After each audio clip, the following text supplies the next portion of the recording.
Spin cycle. I used to think the night shift at a laundromat was the gentlest job in the world. Warm, bright, smelling like detergent and nickels. I'm 24, the overnight attendant at a 24-hour spot, wedged between a pawn shop and a bail bonds place. After 11 p.m., it's just me, a row of front loaders blinking like sleepy eyes, the dryers breathing hot air, and the radio low enough to feel like company. My rules are simple. Mop hourly, clear lint traps, don't change bills bigger than a 20, and never open a washer mid-cycle unless water is actively flooding the floor. Let machines finish what they start, my boss says. Stopping early makes them weird. At 12:07 a.m., the receipt printer at the counter chattered by itself and spit a blank slip with a timestamp that read 3:13 a.m. We don't print times on those, just totals. I tossed it out and told the register it could keep its jokes. Just before 12:30, I was lining up the plastic baskets when two knuckles tapped from somewhere among the washers. Soft, measured, not a coin drop, not a pipe thud. I froze with a basket halfway up and listened to the hum settle back on my shoulders. The second tap came a beat later from the dryers, like an answer from the other side of the room. I checked the cameras. 4 feeds, all boring. I did a loop anyway, arms folded like I had more authority than a mop. Washer 14 was running empty, no clothes, water churning a little gray, like the machine remembered someone else's soap. I hit the pause button to stop it, and the door-locked light glared red. The porthole fogged from the inside in a shape that looked too much like a hand dragging down an inch before it cleared. Timer glitch, I told the glass, and walked on. The coin changer coughed out a cascade of quarters, with nobody at it.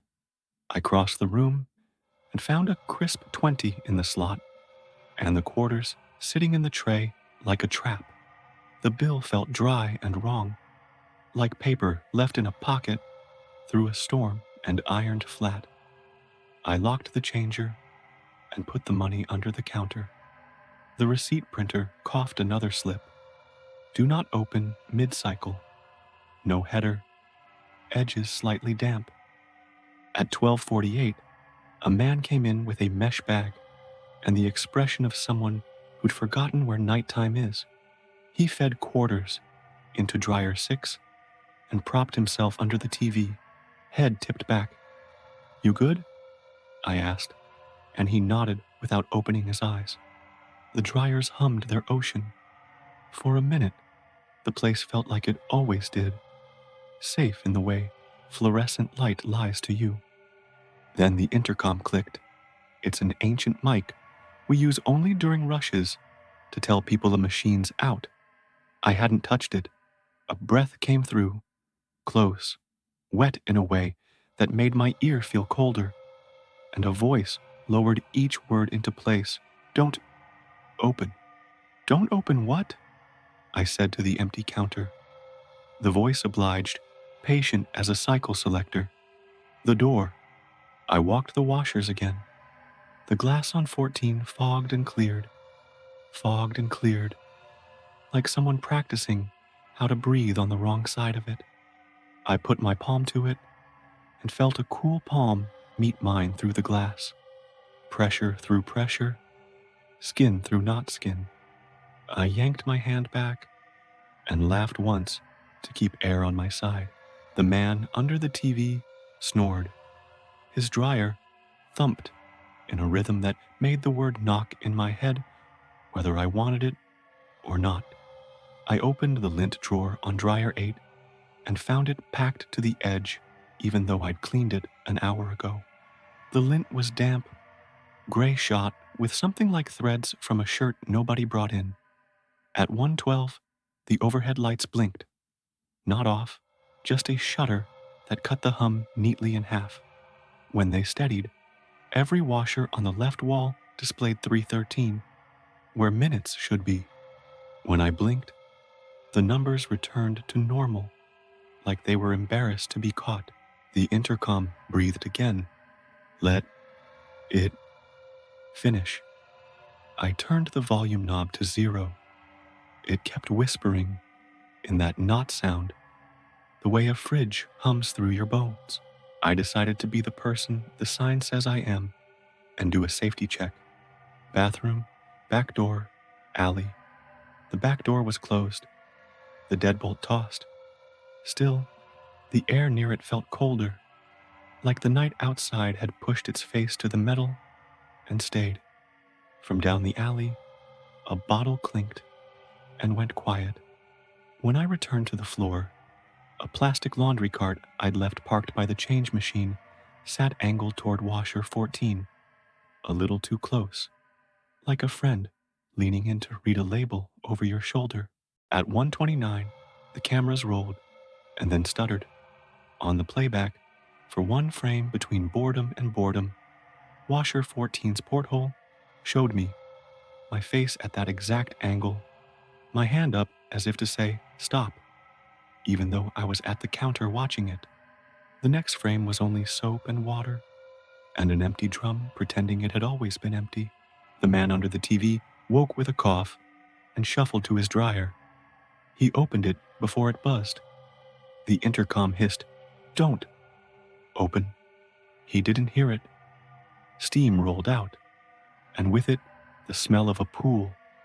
Not bleach, not fabric softener. He reached in and yelped, like something slick had brushed his wrist. "Hot," he told me, embarrassed, and left with his bag under his arm, like a football. The glass door of his dryer fogged after it closed, and a small handprint appeared and faded like a trick of temperature. I took the out of order sign and hung it on 14. The display flickered Sauberl 1 and refused to stop. The door locked light gave a bright, indulgent little blink, as if it understood a joke I didn't. At 1:41, I made a choice smaller than a coin. I pressed the emergency stop for 14.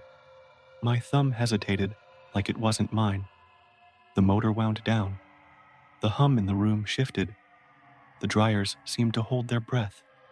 When the drum stopped, water stilled in a way water shouldn't. It looked too flat, too glassy, as if a second pane had formed over it. From somewhere inside that stillness, 2 taps landed on the porthole, closer than close, almost inside my teeth. Then the lock clicked. "Don't," the intercom said, with a weight I felt in my knuckles. I opened the door anyway. Cold poured out, not cool room air, but the kind that lives under a lake when your foot slips into the deep. The drum sat half full, though the sensor insisted empty. The surface broke in a ripple, like someone had exhaled under it. A strand of hair, too long to be mine, too short to be comforting, lifted and laid back, as if pet by an invisible hand. I shut the door. My palms left sweat on the stainless that didn't want to be there. The lights blinked again. The radio cut. The only sound was water moving inside a machine I had been taught would not do this. The receipt printer spit one more slip. Let it finish. I stuck it to the door with shaking tape, like that would count as compliance. The drum started on its own, a slow turn that felt like a big animal deciding to roll over. The display read 313 again. I watched, because I don't know how else to be brave. Something pale moved at the back of the drum, just beyond the curve of steel. An oval that could have been a face if faces were made of smooth varnish and wrong light. It pressed closer until the glass knew it, and then receded like a tide that had learned my name. I backed away and counted aloud, to the room, to a thing that kept time, until the numbers felt like string I could hold. When the final beep sounded, cheerful as a microwave, the lock popped. I opened the door, ready to find nothing. I didn't quite. The tub was empty. The air had that pool smell again, threaded with coins. Stuck to the back of the drum was a parking stub from the garage 2 blocks over, edges softened by wet thumbs. On it, someone had penciled, "Don't open mid-cycle," in tidy block letters, like a teacher writes on the board. I dropped it. It clung to my wrist before falling, the way wet paper does when it thinks you're part of its job. At 2:58, I mopped more than the floor needed. At 3:13, because some hours choose themselves, the intercom whispered a last time, "Let it finish." The hum returned with heat in it. The cameras remembered to be boring. I breathed like breathing was a test I hadn't studied for. Dawn slipped under the blinds like rim light. My boss came in with a donut box and a mouth already mid-sentence. "Quiet?" she asked. "Mostly," I said, which is a word that lets buildings keep their secrets. I showed her 14's log and the parking stub. She frowned at the pencil. Old, tidy. "Teenagers," she guessed, filing it with the lost buttons and the tiny army men people leave behind. "You leave a machine mid-cycle, it locks weird," she added. "Like a fix you can buy." I switched to afternoons 2 weeks later and tell people it's because I like sunlight. In my apartment, the washer thumps through the wall from the neighbor's place. Sometimes it knocks twice at 3:13 exactly. I leave my own machine's lid closed, even when I forget I've finished a load. When steam fogs the bathroom mirror higher than it should, I wipe it away and don't look for a handprint from the wrong side. If I wake to the sound of water moving in something I didn't turn on, I tell the room in a voice meant for toddlers and old machines, "Let it finish." The air settles like a cat. The pipes remember their pipes. And for a long, thin moment, I feel a cool palm press through the shape of mine, patient as a cycle, until the room decides to breathe again. If you survived this far, leave your like to prove you are not afraid.